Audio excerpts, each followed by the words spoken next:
Moon is a weird movie. It's not exactly horror, but there are a lot of horror elements to it, and it's kind of hard to categorize.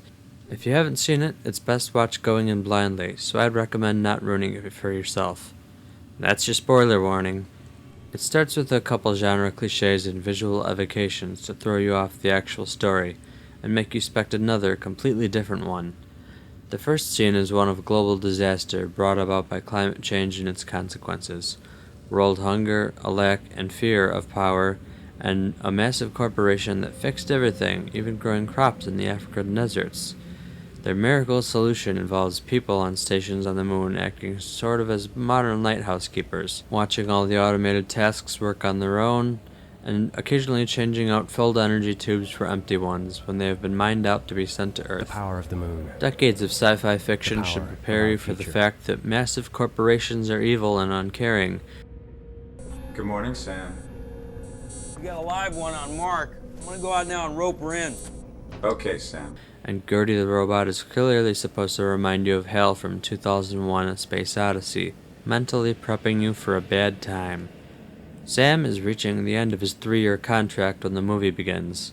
While doing one of his only actual jobs, switching out full canisters for empty ones on the harvesters, he sees, not for the first time, a long-haired woman standing in his path on the surface of the moon with no gear on, just regular clothes. At this part of the story, it seems like it's going to take the turn of being a ghost story, and Sam swerves into the back of one of the harvesters. Sam wakes up in the medical room, perfectly fine except a headache and some memory loss. Gertie tells him he's been in an accident, and so on. I've covered many aspects of horror over the past 3 years. Isolation, insanity, paranoia that the main character can see but turns out to be true, everyday things going totally wrong, but this is one that I don't think is used that much because rather than it using on a character, it's used on the audience. Confusion. Sam's timeline starts to get noticeably weird a bit after this point here, and it's only because, let's call him Sam 1, screwed things up by crashing into the harvester. It's also interesting to note that none of them ever question what happened to the harvester number 3, which is inactive throughout the entire story. But Sam 2, the one who just woke up at the medical room, instantly wants to know what happened to the first harvester when he sees the panel, to the extent that he's willing to break the station apart to find out. Hey, Gertie? You know about this? Matthew's got no velocity readout. He's completely still. He must have stalled. Well, he's obviously stalled. Don't you think we should tell Central? Unlock the doors and I'll go fix it. I'll pass on your message.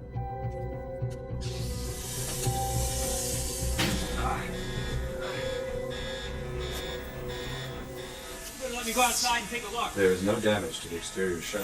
Well, it's not that I don't believe you, Gertie, but I mean, this thing is spraying leaks like an active fire hose. You need to let me go outside and fix this problem, Gertie. I can't let you go outside, Sam. Gertie, if you don't let me go outside, we can't fix this leak. I'm not permitted to let you go outside. We'll keep it between you and me, okay, pal? This thing is spraying gas. Let's go. Come on. Just to check the exterior shell. Yeah, of course. Okay, Sam. Thank you. So, rewind a bit, and Sam just got out of the medical bay.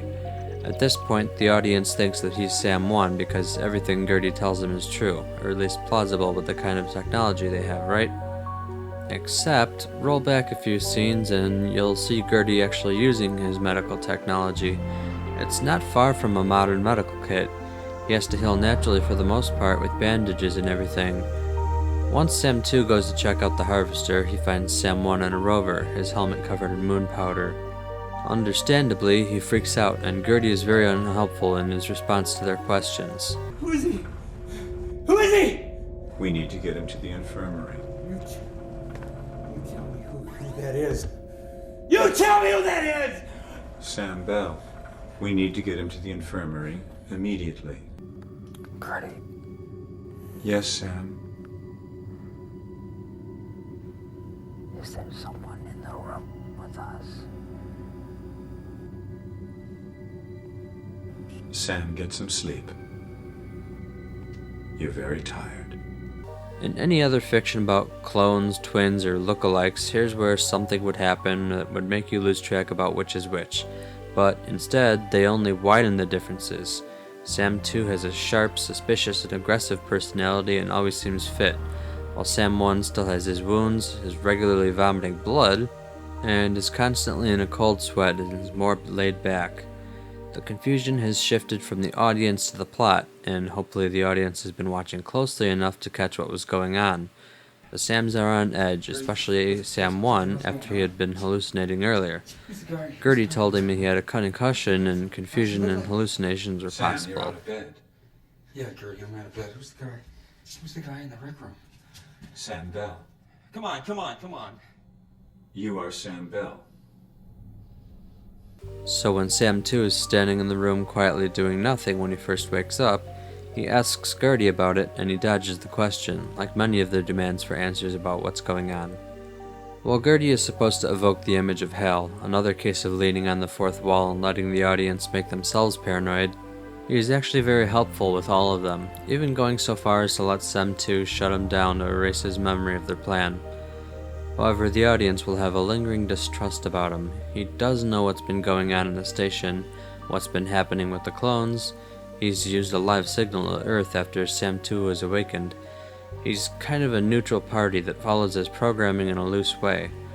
With most fictional AIs, HAL, Skynet, and anything by Isaac Asimov, they follow the letter and not the spirit of the programming, and usually end up trying to murder everyone for their own good. Unusually for fiction and reality, Gertie follows the spirit of his programming instead.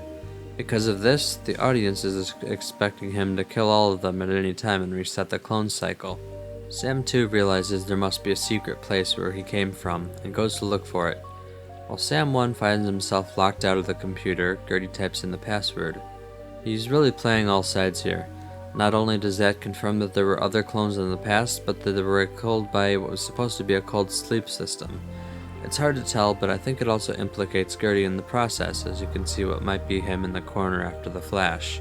This leads them into the clone floor, and they realize the scope of what's been going on, especially with the number of clones that are just there waiting compared to the relatively few that have lived out their 3-year lifespan and died.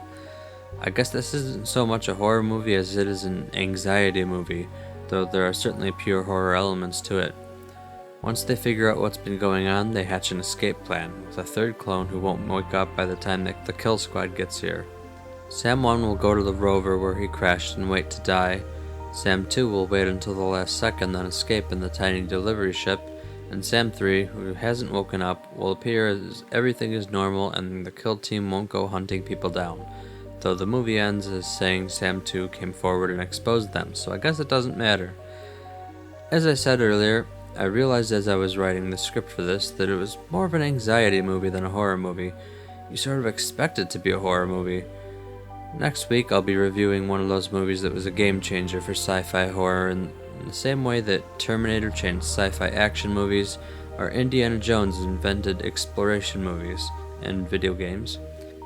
Alien influenced all kinds of fiction, including Moon, though the Nostromo's modular and simple interior design probably helped with Moon's limited budget as much as anything else, to the point that it's the standard for deep space references, which is something I'm going to keep an eye out for the last review of the month. It's a secret for now. If I got anything wrong or missed something important, or you're confused about something, go ahead and leave a comment. Subscribe to see the rest of Horror Month, plus more videos like this. Like and share to help my channel grow. Both of those are more helpful than I have time to explain. And I'll see you next week, where the comments will fight over whether the sequel is better or not.